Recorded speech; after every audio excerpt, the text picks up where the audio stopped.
누가복음 21장 20절부터 28절입니다. 우리 한 절씩 교독하겠습니다.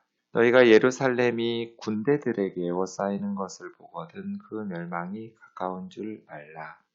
그때 유대에 있는 자들은 산으로 도망갈 것이며 성내에 있는 자들은 나갈 것이며 촌에 있는 자들은 그리로 들어가지 말지어다.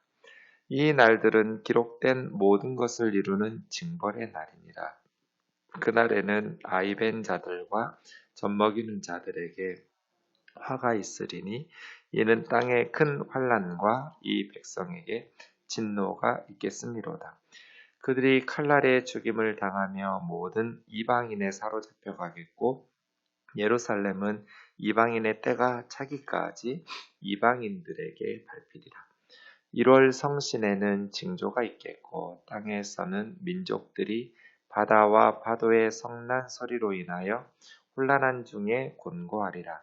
사람들이 세상에 임할 일을 생각하고 무서워함으로 기절하리니 이는 하늘의 권능들이 흔들리겠습니다.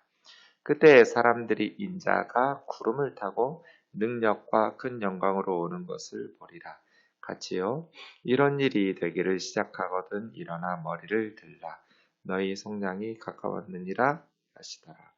아멘. 몇 년 전에 전화가 왔어요. 정준경 목사님이시죠? 네. 저희는 신천지 시무은지파에 소속된 청년들인데요.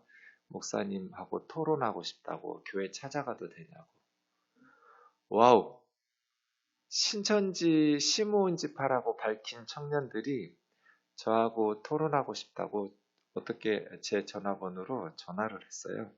제가 어떻게 했을까요? 웰컴! 어서 오라고. 그래서 제 사무실 목양실에 왔어요. 그래서 같이 3시간 정도 이렇게 대화 나눴는데요. 너무 재밌었어요. 애들이 성경을 잘하니까 너무 신나게 금방 3시간이 지나가 버렸어요. 와, 그래서 그 녀석들 정말 탐났어요. 성경을 너무너무 잘하는 거, 줄줄줄줄 외워요. 그런데 그 자매 둘하고 형제 한 명이 왔는데요. 그 3명 중에 며칠 있다 한 자매에게서 전화가 왔어요. 목사님 만나고 내가 신천지 신앙이 흔들린다고. 어떻게 해야 되냐고. 당연히 나와야죠. 거기 있으면 지옥 간다고. 내가 지옥 가거나 당신들이 지옥 가거나 둘 중 하나 아니겠느냐고. 근데 나는 지옥 갈 것 같지가 않다고. 그럼 당신들이 지옥 갈 것이 확실하다고. 방법은 거기서 나오는 거라고. 뭘 근거로 그렇게 말할 수 있는가? 누가 성경을 바르게 해석했느냐? 그거 아니겠냐고. 우리 둘 중에 누가 성경을 바르게 해석했느냐에 따라서 우리의 미래가 하나님의 심판대 앞에서 결정될 거라고. 이만희는 자기가 보혜사 성령이라는데 무슨 보혜사 성령이 성경 해석을 틀리게 하냐고. 나는 성경 해석이 틀릴 수 있다고, 사람이니까. 그래서 내가 성경을 잘못 해석했구나. 고치면 되지만 이만희는 다르다고. 자기가 보혜사 성령이라고 그러는데 보혜사 성령 이긴 자가 무슨 성경 해석도 못 해가지고 내가 잘못 알았구나 이러면 안 되잖아요. 그 청년들하고 나눴던 대화 중에 하나가 오늘 본문이었어요. 목사님 이야기 들어보니까 그동안 내가 잘 이해가 안 됐던 부분이었는데 목사님 말이 맞는 것 같다고. 그래서 신천지에서 나오겠다는 거예요. 그렇게 대화 나누면서. 오늘 본문을 신천지에서 이렇게 구분을 안 한 것 같아요. 어떻게 정확히 가르쳤는지 저는 오늘 본문에 대한 이야기는 모르겠는데 신천지에서 뭐라고 해석하는지는 어쨌든 그 자매가 3시간 동안 여러 본문을 이야기했어요. 언약에 대한 이야기에서부터 틀려가지고요. 신천지는 너무나 무식하고 단순해요. 그런데 20만 명 넘게 교회 다니던 사람들이 빠졌다는 것도 신기해요. 언약을 그냥 한글로 이만희는 영어도 모르고 외국어 몰라요. 히브리어, 헬라어 당연히 모르죠. 신학을 공부한 적도 없어요. 그러니까 무식해요. 그런데 자기가 만든 게 아니에요. 그 전에 이단이었던 이단들의 계보에 따라서 신도로 이단 교주를 섬기던 신도였던 이만희가 교주 된 거예요. 지금 교주들은 다 그런 식이에요. 네. 한국의 이단은 박태선이나 문선명이 밑에서 아류로 있다가 신도로 있던 사람들이 교주로 이렇게 만들어지면서 새로운 이단들이 되는 거예요. 그 중에 한 이단인 신천지와 하나님의 교회가 지금 인원들이 많이 모여서 너무나 안타까운 것은 너무나 많은 사람들이 이단에 빠져서 뭐 이단의 교주들이야 하나님의 심판을 받아서 지옥에 가는 것이 당연하겠지만 그 신도들은 너무나 불쌍하고 안타깝잖아요. 그런데 대부분 교회 다니던 사람들이 이단에게 넘어간다라는 게 더 가슴 아픈 사실이죠. 네, 신천지의 단순한 논리는 언약을 말로 한 약속이라고 그래요. 한글로만 보면 언약은 말로 한 약속이죠. 그래서 구약은 옛날 약속, 신약은 새로운 약속. 구약, 옛날 약속, 하나님 약속이니까 성취가 돼야 하잖아요, 약속은. 구약의 예언은 예수님에게서 성취가 됐어요. 그럼 신약은 새로운 약속이니까 이 신약의 약속도 성취가 돼야 하잖아요. 그게 이만인 거예요. 그래서 문자적으로 그냥 아전 인수격으로 그거 꼭 이만이 아니어도 돼요. 그렇게 성경 해석에 대한 잘못된 틀을 이미 주입시켜 놓고 끝에는 이만희가 보혜사 성령이고 요한계시록에 이긴 자고 이렇게 딱 프레임을 짜놓고 앞에서부터 사전 작업을 쫙 하다 보면 나중에는 그냥 저절로 이만희가 재림 예수 되고 보혜사 성령 되고 하는 거예요. 새로운 약속이 성취가 될 것 같잖아요. 네, 특히 요한계시록이 과천에서 성취되는 거예요. 이만희를 통해서 신천지에서. 이런 식이에요. 근데 그 언약은 그런 거 아니다. 언약은 말로 한 약속이 아니라 결혼식 하는 것과 똑같은 거다. 근데 셋 다 갑자기 뻥 터졌어요. 깔깔깔깔 웃으면서 목사님 그럼 구약 성경은 옛날 결혼식, 신약 성경은 새로운 결혼식 이런 식이어야겠네요. 그런 거야. 아이 그게 말이 되냐고. 언약이 약속이지. 아니 언약은 약속이 아니야. 하나님과 하나님의 백성이 구체적으로 결혼식 하듯이 나는 너희 하나님 되고 너희는 내 백성 된다. 나는 너희 아버지 되고 너희는 내 자녀 된다. 그런 언약식이라 계약이라고. 그래서 영어에서 프라미스라고 안 하고 커버넌트라고 한다고. 계약, 조약, 언약, 결혼식 하듯이 사랑하던 연연이 공식적이고 법적이고 부부가 되듯이 하나님과 하나님의 백성 사이에 구체적인 언약을 체결하는 것이 그냥 약속, 프라미스가 아니다. 애들이 깔깔깔깔 웃다가 너희 새 언약 말하는 예레미야 31장 31절에 34절 같이 성경 찾아봤어요. 내가 그들의 남편이 되었어도 하나님 분명히 그렇게 말하거든요. 신의 산 언약을 말할 때 내가 그들의 남편이 되었어도 애들 셋이 갑자기 동시에 얼굴이 사색이 됐어요. 아, 언약이 말로 한 약속 이런 게 아니구나. 거기서부터 이제 저한테 무너지기 시작했어요. 근데 2명은 연락이 없었고요. 1명은 며칠 있다 연락이 와서 목사님 말이 맞는 것 같다고. 오늘 본문도요. 한 제자가 또 제자들과 함께 내려갈 때 예루살렘 성전이 너무 아름답지 않냐고. 화려한 성전의 돌과 그 헌물들을 보면서 예수님 앞에 예루살렘 성전의 화려함과 아름다움에 대해서 이야기하니까 예수님께서 날이 이르면 돌 하나도 돌 위에 남기지 않고 다 부서질 거다. 예루살렘 성전의 멸망에 대해서 이야기했어요. 그랬더니 2가지 질문을 해요. 7절에서. 어느 때 그런 일이 있습니까? 그 다음 그럴 때 어떤 사인, 어떤 징조가 있습니까? 2가지로 질문할 때 예수님께서 대답을 하시는데 예수님의 대답 속에 예루살렘 성전과 예루살렘의 멸망만을 위해서 말씀하시지 않고 예수님을 거부한 예루살렘의 멸망이 이제 최후의 심판하고 연관시켜서 2가지 사건을 같이 말씀하시는 거예요. 그러면서 어느 때, 그 다음 어떤 징조, 그러니까 전체는 네 가지가 되겠죠.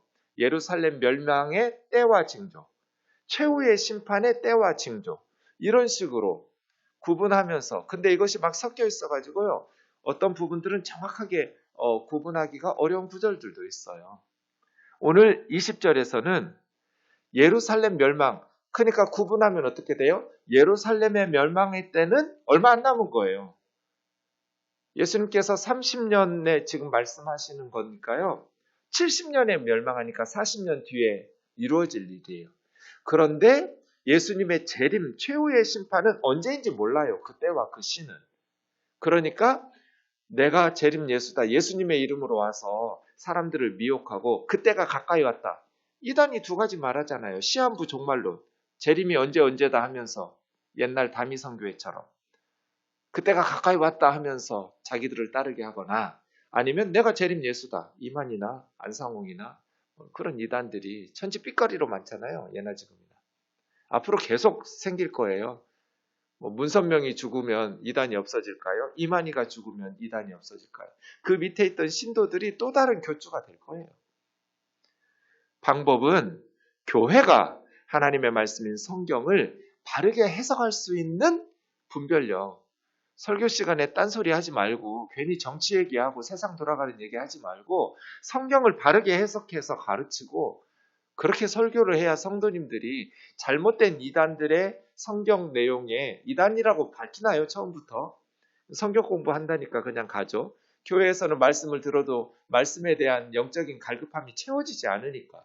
성경 공부한다니까 그런 줄 알고 갔다가 이단인 줄 나중에 밝혀지니까 이제는 교회를 떠나서 이단에게 빠져드는 신도들이 너무 많잖아요.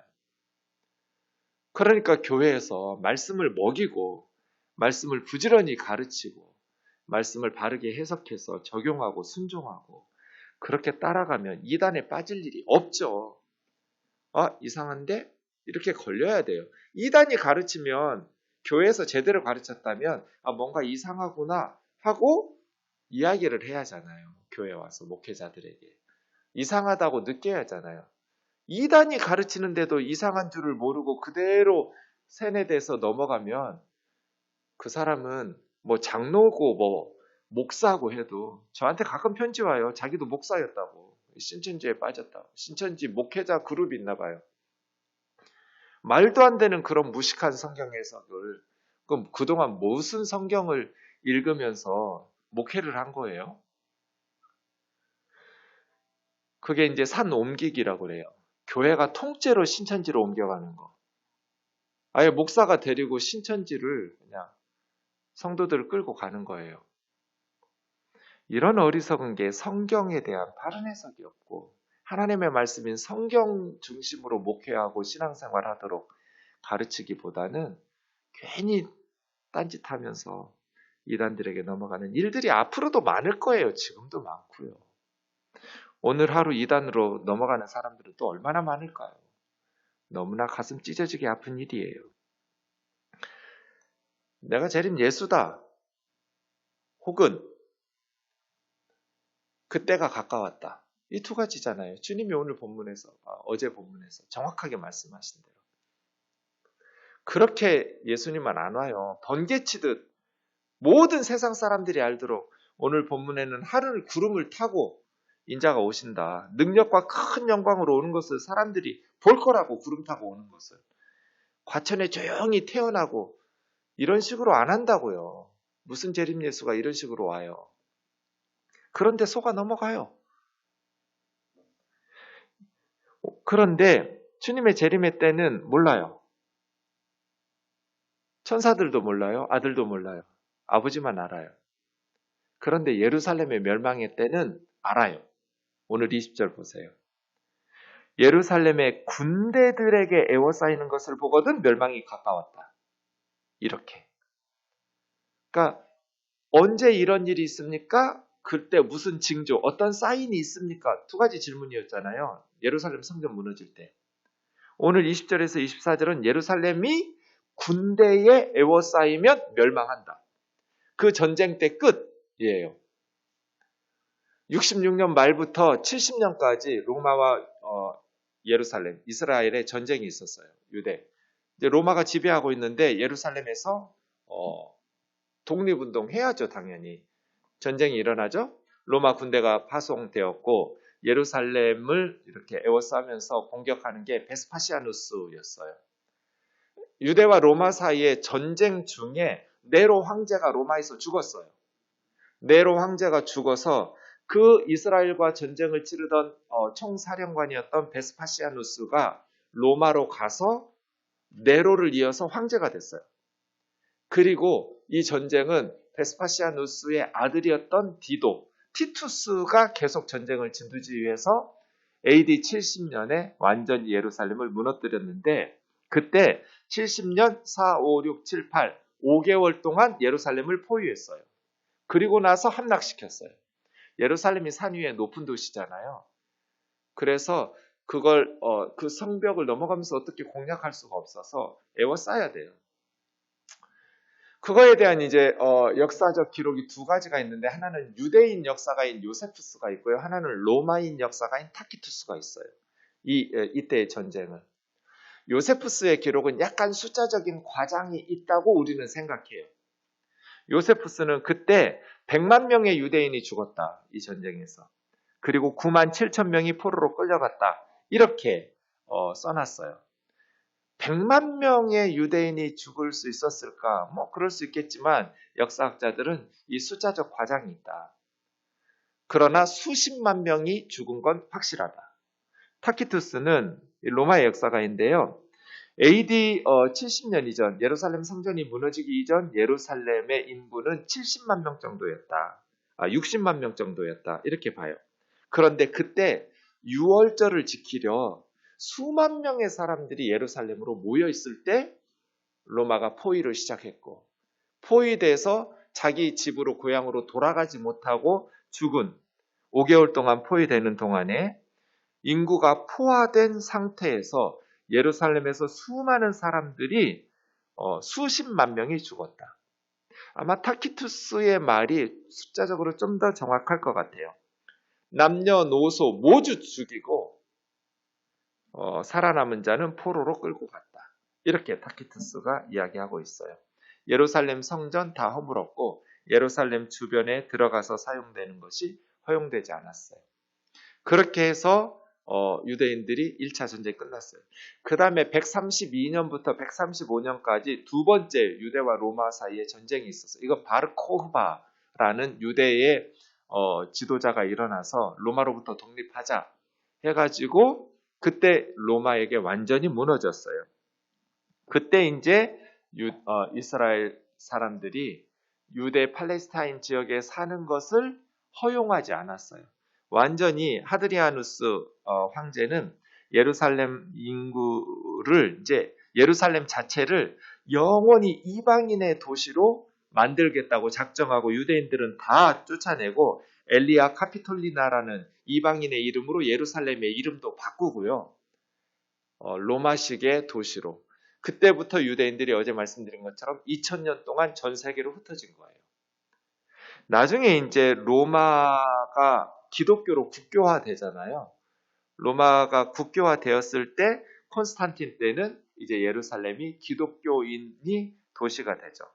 그러다가 637년에 오마르가 그 무슬림들이 회교도들이 예루살렘을 점령하면서 어제 말씀드린 것처럼 알-아크사 모스크라는 무슬림 사원을 예루살렘 성전터에 지어서 지금 이슬람 사원이 있어요. 예루살렘이 파괴되는 그 순간, 그때 66년 말에 예루살렘이 이제 로마의 군대와 진입하기 시작하면서 크리스찬들은 이 내용을 알고 있었잖아요. 예수님의 제자들은 예루살렘 성이 군대에게 에워싸이는 것을 보거든 멸망한다. 그 전쟁에서 이스라엘은 이기지 못하고 망한다. 성전 무너지고 예루살렘이 멸망하니까 그럼 어떻게 해야 되는가? 예루살렘 성 안으로 들어가는 것은 위험하죠. 왜냐하면 무너지고 망할 거니까. 그럼 어떻게 해야 돼요? 예수님 말씀처럼 유대에 있는 자들은 산으로 도망하라. 6.25 때 지리산으로 피했잖아요. 거기가 찾기 어렵고 안전하니까 도망하기 쉽죠. 그래서 로마 군대가 접근하기 힘든 산으로 들어가서 그 위기를 피하라는 거예요. 성 안에 있었던 사람들은 성 밖으로 나가서 산으로 가야 되고, 성 밖에 사는 촌에 있는 사람들은 예루살렘으로 들어가지 말고, 보통은 전쟁 나면 촌에 있는 사람들이 예루살렘 성 안으로 들어가서 보호를 받으려고 하거든요. 근데 예수님은 반대로 하라는 거예요. 왜? 성이 무너지니까. 이방인에 의해서 예루살렘, 하나님을 섬기고 기도하니까 예루살렘 성전도 있고 하니까 지켜주시겠지. 아니, 하나님의 아들을 죽이고 하나님의 말씀에 불순종한 그 예루살렘은 화려한 성전 건물이 지켜줄 수 없다. 강도의 소굴로 변해버린 예루살렘 성전이 멸망을 막아낼 수는 없다. 그러니 헛된 기대하지 말고 도망가라는 거예요. 산으로. 그래서 실제로 66년 말 67년 초에 크리스찬들은 요단강 건너 동쪽, 트랜스 요르단이라고 하는 요단강 건너편 갈릴리 호수 남쪽의 펠라라는 도시로 도망가요. 그 산촌으로. 그래서 희생 없이 살아남아요. 예수님의 제자들이. 실제로 예루살렘 멸망할 때 66년 말에서 67년 초까지 펠라 지역으로, 요단강 건너편 지역으로 피하는, 그래서 안전하게 살아남죠.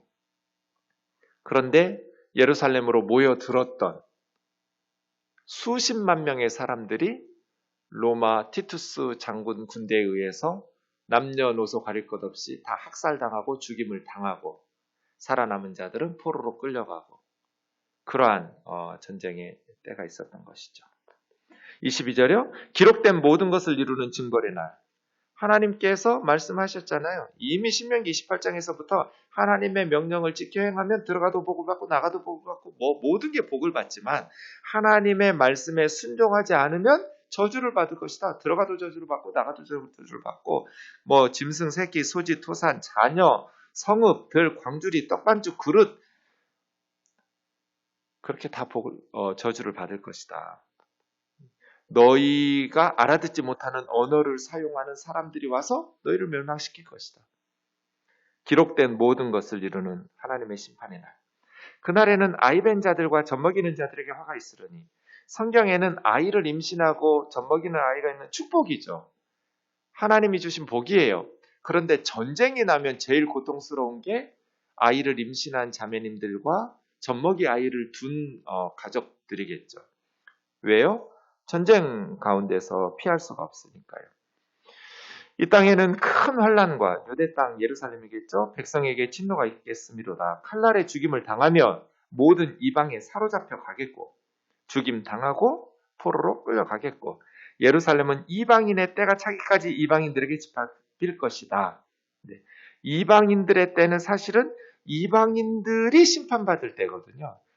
그러니까 예루살렘의 멸망은 그냥 이방인들은 하나님의 심판의 도구였을 뿐이고, 그렇다고 해서 무슨 이방인들은 심판을 받지 않는가? 아니에요. 이방인의 때가 있을 거예요. 그때까지 예루살렘은 짓밟힐 것이다. 1월 성신, 해와 달이고요. 25절부터는 이제 예수님의 심판의 때죠. 최후의 심판이에요. 20절에서 24절은 예루살렘의 멸망이고요. 제가 이걸 구분해 줬더니 그 자매가 이걸 구분 안 하고 다 가르친 거예요. 신천지에서는. 목사님 말이 맞는 것 같다고 하고 나오겠다는 거예요. 1월 성신에는 징조가 있겠고, 해, 달, 성신 별물이에요. 아스트론이라는 별이나 별무리들을 성신이라고 그래요. 1월 성신, 해, 달, 별들. 징조. 이건 천재지변과 자연재해가 있는 것이죠. 어떤 사인이 있는 거예요. 땅에서는 온 세상에 민족들이 바다와 파도의 성난 소리로, 어떤 자연재해들이 있는 거예요. 혼란한 중에 곤고하리라.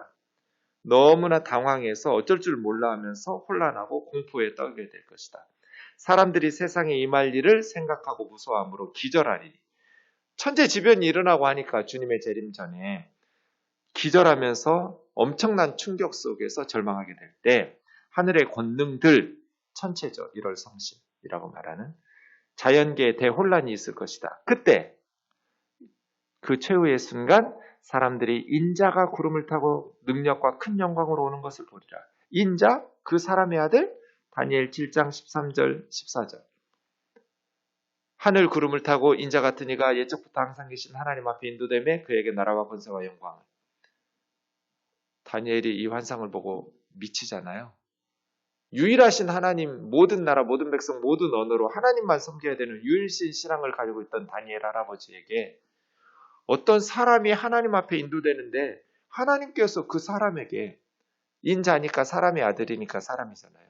나라와 권세와 영광을 줘요. 근데 영원한 나라, 영원한 권세, 모든 나라, 모든 민족, 모든 언어로 그 사람을 경배하고 섬기고 예배하고 도대체 하나님 한 분 외에 어떤 사람을 경배해요? 그분 예수 그리스도잖아요. 인자, 여기서 사람의 아들은 항상 예수님이 그 히오스, 안스로포라고 그랬죠. 그 사람의 아들. 정관사 더가 있어요.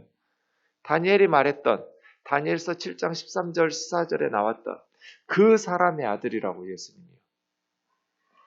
하늘 구름을 타고 하나님 앞에 인도된 것처럼 마지막 때도 구름을 타고 능력과 큰 영광으로 오는 것을 보리라. 그런데 이런 일이 시작되거든 일어나 머리를 들라. 이건 꼭 누구 같아요?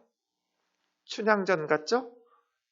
신랑 이몽룡이 돌아와서 그 변사또에게 고통받고 있는 절조, 지조를 지키기 위해서 그렇게 목에다가 이렇게 목걸이 아니고 뭐라고 그러죠? 그 판때기 하나 이렇게 하고 있는 춘향이 이제 나는 죽었구나 하고 이제 변사또 앞에 있는데 맹어사 출두요 해가지고 이렇게 얼굴 가리고 몽룡 형님이 춘향이한테 하잖아요.